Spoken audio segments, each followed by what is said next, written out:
ஏக்கா மீன் கடையே முடிஞ்சுக்கிட்டாங்க. ஆமாம் மீன் கிடக்கு சாலை 2 கிரிமி சாலை இல்லை ஃப்ரெஷ் சாலை இப்போ வந்துடும்.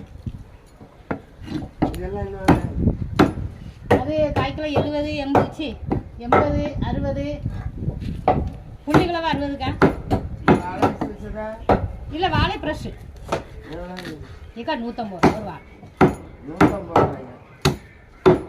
வாழை பார்த்துருங்க எப்படி இருக்குன்னு பாருங்க. நல்லா மட்டை மாதிரி இருக்கு.